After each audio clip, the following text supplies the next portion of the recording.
എല്ലാവർക്കും നമസ്കാരം. ചരിത്രത്തിൽ നടന്നതിൽ വെച്ച് തന്നെ ഏറ്റവും പ്രധാനപ്പെട്ട ഒരു സംഭവം തന്നെയാണ് ഒന്നാം ലോക മഹായുദ്ധം. ഇന്നത്തെ വീഡിയോയിലൂടെ PSC പരീക്ഷയിൽ ഒരു വിദ്യാർത്ഥി ഏറ്റവും അത്യാവശ്യമായി ഒന്നാം ലോക മഹായുദ്ധത്തെ പറ്റി എന്തൊക്കെ അറിഞ്ഞിരിക്കണം, എന്തൊക്കെ പഠിക്കണം, അതിനെപ്പറ്റി ഒരു അത്യാവശ്യമായിട്ട് അറിഞ്ഞിരിക്കേണ്ട ഒരു ബേസിക് ക്ലാസ്സാണ്. ഒന്നാം ലോക മഹായുദ്ധം അത് നടന്ന കാലയളവ് 1914, 1918 1914 തുടങ്ങി 1918 ഒന്നാം ലോകയുദ്ധം അവസാനിച്ചത്. 4 കൊല്ലത്തോളം നീണ്ടു നിന്നു. ഇത് പെട്ടെന്നുണ്ടാകാനുള്ള കാരണം നമ്മൾ പഠിക്കേണ്ടതുണ്ട്. 1918 ജൂൺ മാസം 28 ഓസ്ട്രേലിയൻ കിരീട അവകാശിയായിട്ടുള്ള ആർച്ച് ഡ്യൂക്ക് ഫ്രാൻസിസ് ഫെർഡിനാൻഡും ഭാര്യ സോഫിയയും സരജോവയിൽ വെച്ച് സെർബിയൻ വിദ്യാർത്ഥിയായിട്ടുള്ള ഗാവലോ പ്രിൻസിപ്പിനാൽ വധിക്കപ്പെട്ടു. ഇതാണ് കാരണം. അതുകൊണ്ട് ഓസ്ട്രിയ സെർബിയയ്ക്ക് മേൽ യുദ്ധം പ്രഖ്യാപിച്ചു എന്നാണ് 1914 ജൂലൈ 28.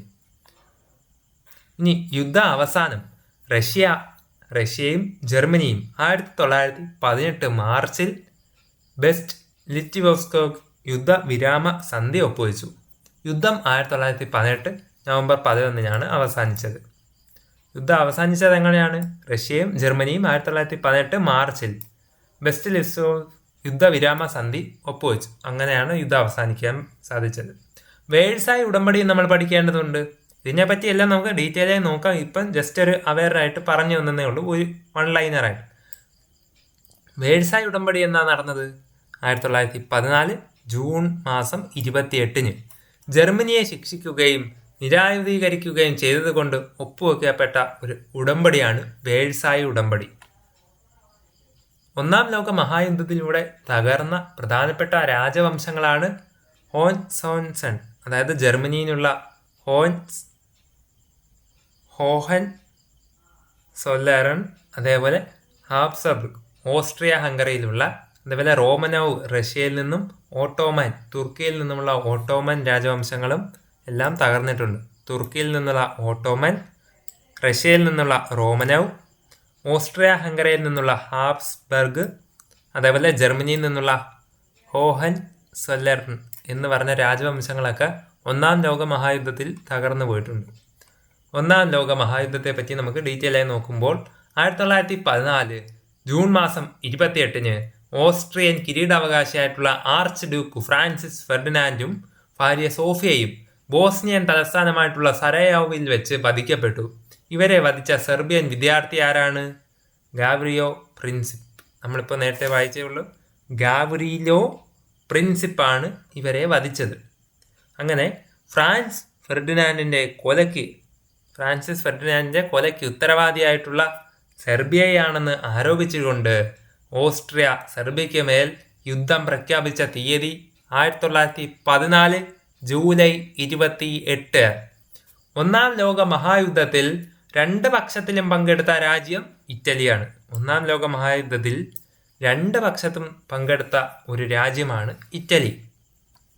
ഒന്നാം ലോക മഹായുദ്ധം ആരംഭിച്ചപ്പോൾ ഇറ്റലി അംഗമായിരുന്ന സഖ്യം ത്രികക്ഷി സഖ്യം അഥവാ ട്രിപ്പിൾ അലയൻസിലായിരുന്നു ഒന്നാം ലോക മഹായുദ്ധം ആരംഭിച്ചപ്പോൾ ഇറ്റലി പങ്കെടുത്തത്.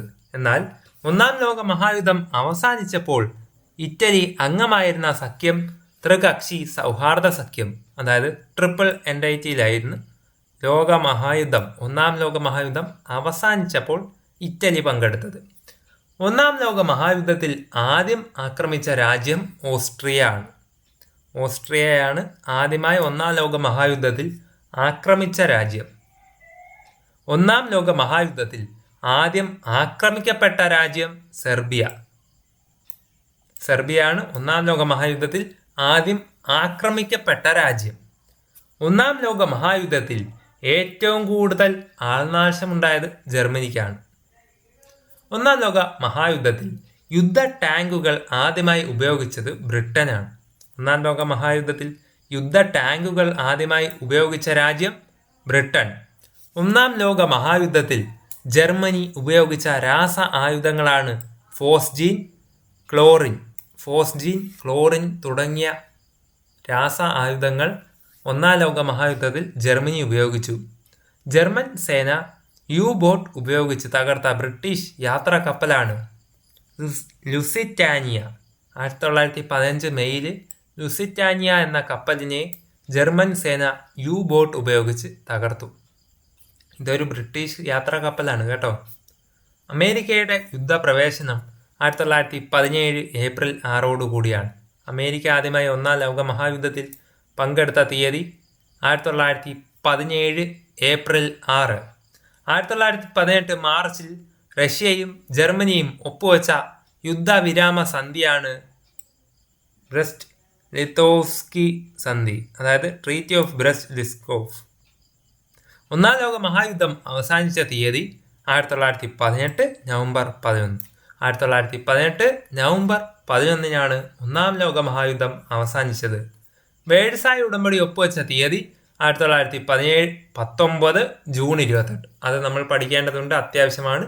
വേഴ്സായ് ഉടമ്പടിയുടെ ഡേറ്റ് 1919 ജൂൺ മാസം 28 ജർമ്മനിയുമായിട്ടാണ് ഒപ്പുവെച്ചത്. ഒന്നാം ലോക മഹായുദ്ധകാലത്തെ അമേരിക്കൻ പ്രസിഡന്റ് വുഡ്രോ വിൽസൺ. ഒന്നാം ലോക മഹായുദ്ധം നടന്നപ്പോൾ അമേരിക്കൻ പ്രസിഡന്റ് വുഡ്രോ വിൽസൺ ആയിരുന്നു. എല്ലാ യുദ്ധങ്ങൾക്കും അവസാനിപ്പിക്കാനായിട്ട് ഒരു യുദ്ധം എന്ന് ഒന്നാം ലോക മഹായുദ്ധത്തെ പറ്റി പറഞ്ഞത് വുഡ്രോ വിൽസൺ ആണ്. അതായത് അമേരിക്കയുടെ അന്നത്തെ പ്രസിഡന്റ് ആയിട്ടുള്ള വുഡ്രോ വിൽസന്റെ വാചകമാണ് എല്ലാ യുദ്ധങ്ങളും അവസാനിപ്പിക്കാനായി ഒരു യുദ്ധം. ഒന്നാം ലോക മഹായുദ്ധം അവസാനിക്കുമ്പോൾ ബ്രിട്ടന്റെ പ്രധാനമന്ത്രി ലോയിഡ് ജോർജ് ആണ്. ഒന്നാം ലോക മഹായുദ്ധം അവസാനിക്കുമ്പോൾ ബ്രിട്ടന്റെ പ്രധാനമന്ത്രി ആയിട്ടിരുന്നത്. യുദ്ധം സംസ്കരിക്കുന്നതിന് മുൻപ് തന്നെ ഒരു സമാധാന ഉടമ്പടിയുമായിട്ട് രൂപരേഖ അമേരിക്കൻ പ്രസിഡന്റ് ആയിരുന്ന വുഡ്രോ വിൽസൺ തൻ്റെ 14 ഇനങ്ങളിൽ 14 പോയിന്റ്സിൽ തയ്യാറാക്കിയിരുന്നു. ഇനി പാരീസ് സമാധാന വ്യവസ്ഥയിലെ 5 പ്രധാനപ്പെട്ട ഉടമ്പടികൾ നോക്കാം. ജർമ്മനിയുമായിട്ടുള്ള വേഴ്സായ് ഉടമ്പടി, ട്രീറ്റി ഓഫ് വേഴ്സായ്സ്, അതെന്നാണ് 1919 ജൂൺ മാസം 28 നടന്ന വേഴ്സായ് ഉടമ്പടി. അതേപോലെ ഓസ്ട്രിയയുമായിട്ടുള്ള സെന്റ് ജർമ്മൻ ഉടമ്പടി, ട്രീറ്റി ഓഫ് സെന്റ് ജർമ്മൻ, അതെന്ന 1919 സെപ്റ്റംബർ 10 നടന്ന സെന്റ് ജർമ്മൻ ഉടമ്പടി.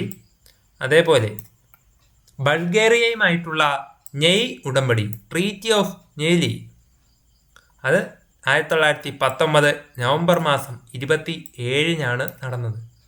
നാലാമതായി ഹംഗറിയുമായിട്ടുള്ള ട്രയാനൻ ഉടമ്പടി ഹംഗറിയുമായിട്ടാണ് നടന്നത്. അതിൻ്റെ ഡേറ്റ് 1920 ജൂൺ മാസം 4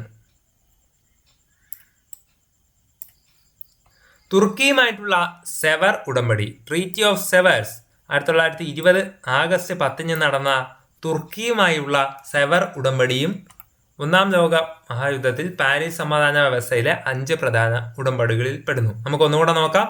ജർമ്മനിയുമായിട്ടുള്ള വേഴ്സായ് ഉടമ്പടി, ഡേറ്റ് 1919 ജൂൺ 28.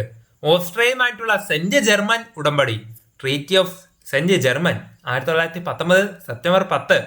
ബൾഗേറിയയുമായിട്ടുള്ള നെയ് ഉടമ്പടി, ട്രീറ്റി ഓഫ് നെയ്ലി, 1919 നവംബർ 27. ഹംഗറിയുമായിട്ടുള്ള ട്രയാനൽ ഉടമ്പടി, ട്രീറ്റി ഓഫ് ട്രയാനൽ, 1920 ജൂൺ 4 നടന്നത്. തുർക്കിയുമായിട്ടുള്ള സെവർ ഉടമ്പടി, ട്രീറ്റി ഓഫ് സെവേഴ്സ്, 1920 ഓഗസ്റ്റ് 10 നടന്നത്. വേഴ്സായ് ഉടമ്പടിയുടെ പ്രധാന വ്യവസ്ഥകൾ കൂടി നോക്കാം. വേഴ്സായ് ഉടമ്പടി ജർമ്മനിയെ ശിക്ഷിക്കുകയും നിരായുധീകരിക്കുകയും അപമാനിക്കുകയും ചെയ്ത ഒന്നായിരുന്നു. അൽസൈൻസ് ലോറൈൻ പ്രദേശങ്ങളിൽ ജർമ്മനി ഫ്രാൻസിനെ വിട്ടുകൊടുത്തതും ഇതിൻ്റെ ഭാഗമായിട്ടാണ്.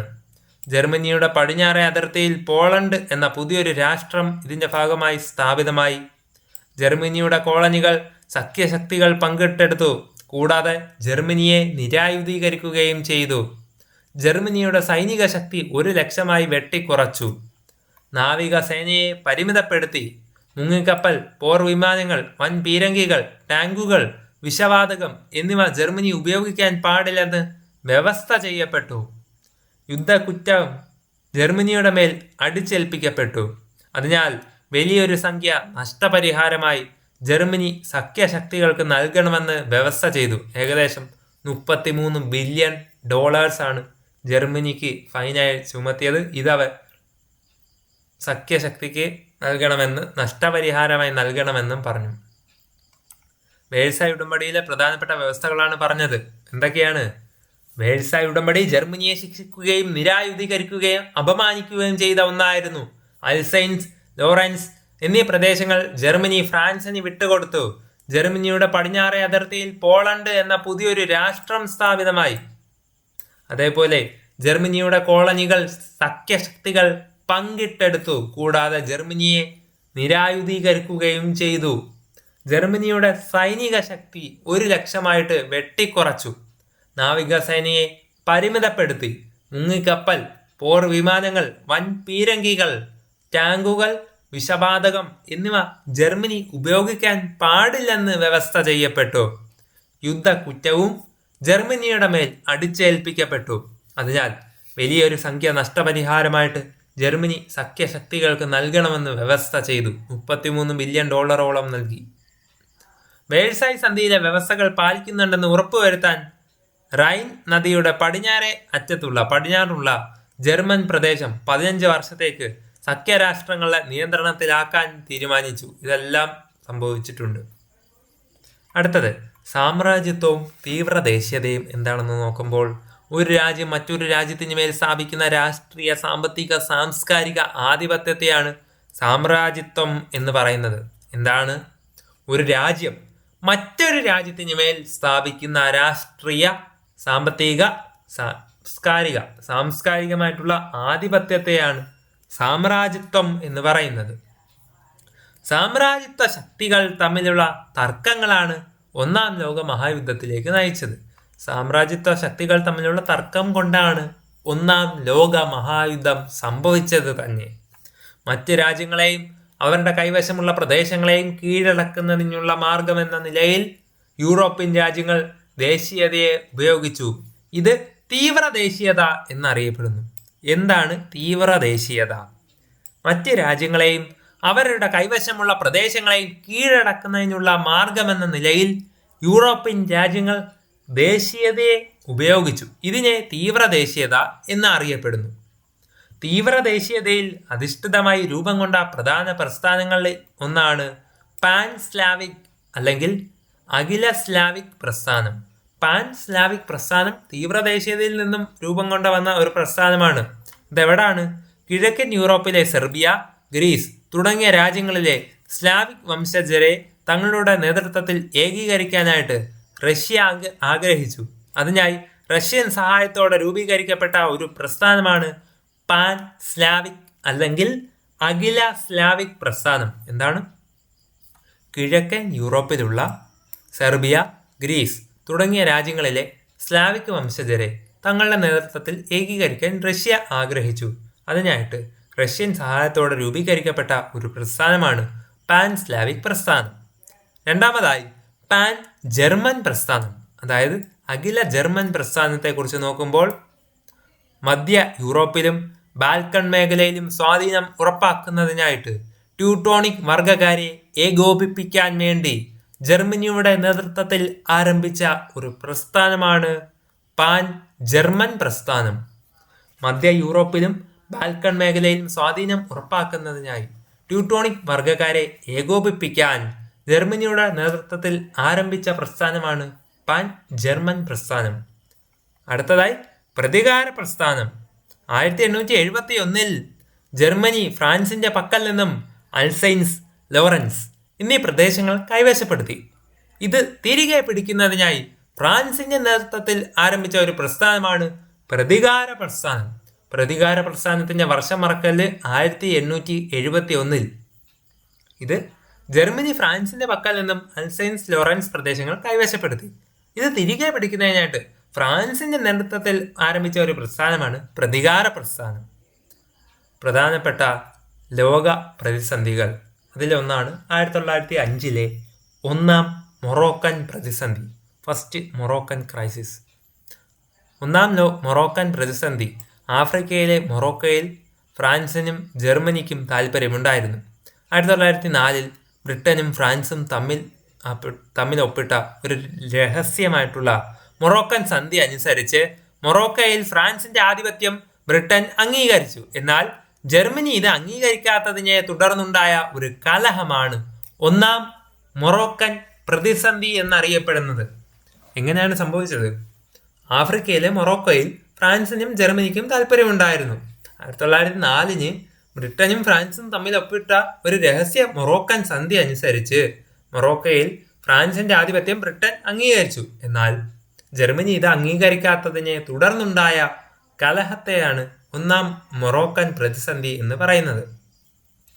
1906 സ്പെയിനിലെ അൽ ജസീറയിൽ ചേർന്ന സമ്മേളനം ഈ പ്രതിസന്ധി ഒഴിവാക്കിയെങ്കിലും ഇരു രാജ്യങ്ങളും തമ്മിലുള്ള ശത്രുത വർദ്ധിപ്പിച്ചു. 1906 സ്പെയിനിൽ വെച്ച് അൽ ജസീറയിൽ ഒരു സമ്മേളനം നടന്നു.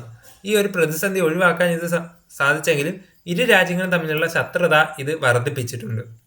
രണ്ടാമതായി 1911 രണ്ടാം മൊറോക്കൻ പ്രതിസന്ധി നടന്നു. അഗഡിർ പ്രതിസന്ധി എന്നും അറിയപ്പെടുന്നു. 1911 രണ്ടാം മൊറോക്കൻ പ്രതിസന്ധിയെക്കുറിച്ച് നോക്കുമ്പോൾ മൊറോക്കൻ തുറമുഖമായിട്ടുള്ള അഗഡിറിൽ ജർമ്മനി പാന്തർ എന്ന പടക്കപ്പൽ അയച്ചു. ഇതിനെതിരെ ബ്രിട്ടന്റെ മറ്റൊരു പടക്കപ്പൽ അയച്ചതോടുകൂടി പ്രതിസന്ധി രൂക്ഷമായി. ഈ പ്രശ്നം പരിഹരിക്കാൻ ജർമ്മനിക്ക് നൽകിയ ഫ്രാൻസിന്റെ കോളനിയാണ് ഫ്രഞ്ച് കോങ്കോ എന്നറിയപ്പെടുന്നത്. ഫ്രഞ്ച് കോങ്കോ എങ്ങനെ വന്നത്? മൊറോക്കൻ തുറമുഖമായിട്ടുള്ള അഗഡീറിലേക്ക് ജർമ്മനി ഒരു പാന്തർ എന്നറിയപ്പെടുന്ന പടക്കപ്പലിനെ അയച്ചു. ഇതിനെതിരെ ബ്രിട്ടൻ മറ്റൊരു പടക്കപ്പൽ അയച്ചതോടുകൂടി പ്രതിസന്ധി രൂക്ഷമായി. ഈ പ്രശ്നം പരിഹരിക്കാൻ ജർമ്മനിക്ക് നൽകിയ ഫ്രാൻസിന്റെ കോളനിയാണ് ഫ്രഞ്ച് കോങ്കോ. അടുത്ത ഒരു ഇമ്പോർട്ടൻ്റ് ആയിട്ടുള്ള ഒരു ടോപ്പിക്കാണ് ബാൾക്കൺ പ്രതിസന്ധി.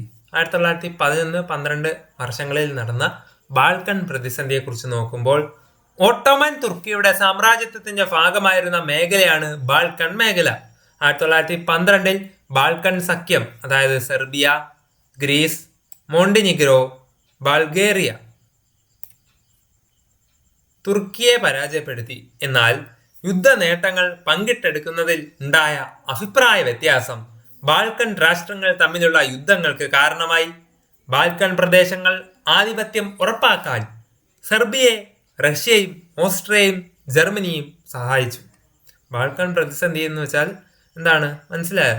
ഓട്ടോമൻ തുർക്കിയുടെ സാമ്രാജ്യത്തിന്റെ ഭാഗമായിരുന്ന മേഖലയായിരുന്നു ബാൾക്കൺ മേഖല. അപ്പോൾ 1912 ബാൾക്കൺ സഖ്യമായിട്ടുള്ള സെർബിയ, ഗ്രീസ്, മോണ്ടിനിഗ്രോ, ബൾഗേറിയ തുടങ്ങിയ രാജ്യങ്ങൾ തുർക്കിയെ പരാജയപ്പെടുത്തി.